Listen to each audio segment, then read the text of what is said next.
Okay, today on the workbench, taken apart as you can see, we have the US Apollo project, battery operated non-fall toy. Now this was made by Modern Toys, better known as Masudaya. And from what I've been able to see online, it's kind of around 1970, so let's say late 1960s, early 1970s. Made in Japan, of course. And it was initially sent to me for repair. One, to replace this front screen. Here's the screen that it had. I don't know what that stuff is, but it is etched into the plastic. So besides that, it also has a crack. You weren't going to like buff that out.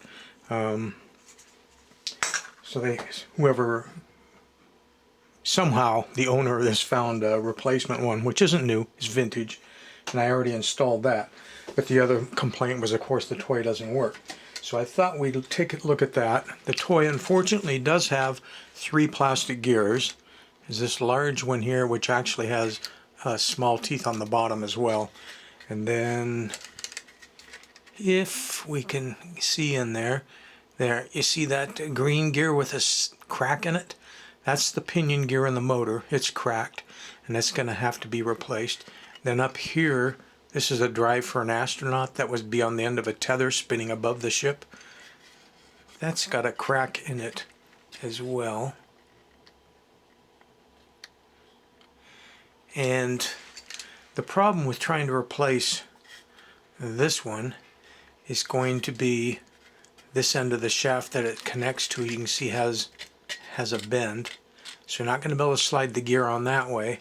And the front part of the shaft up here, if the lighting can get right, is crimped to hold it in place.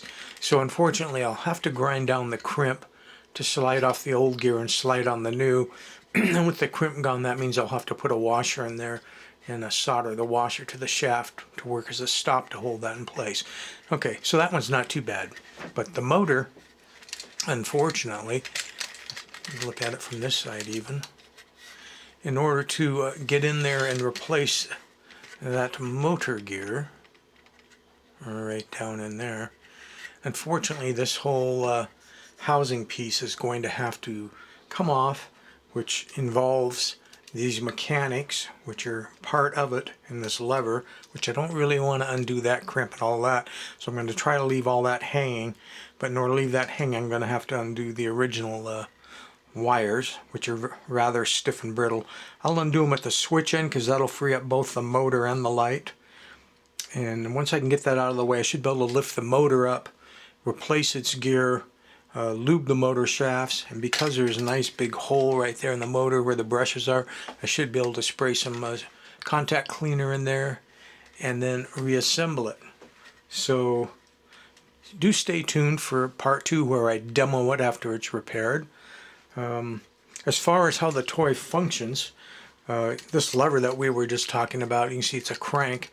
It moves these 2 lights back and forth, and they're underneath these clear bubbles, so you get the effect of the light strobing back and forth on those bubbles.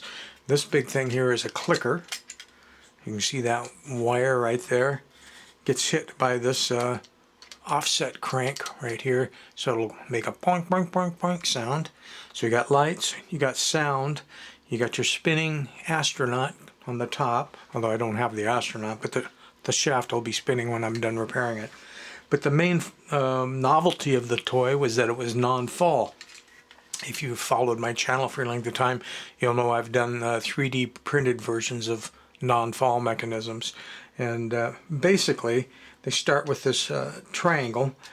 This wheel here, which sits sideways, normally doesn't touch the surface because of these 2 floating skids. So your weight of the vehicle is on these 2 rear wheels and these 2 skids.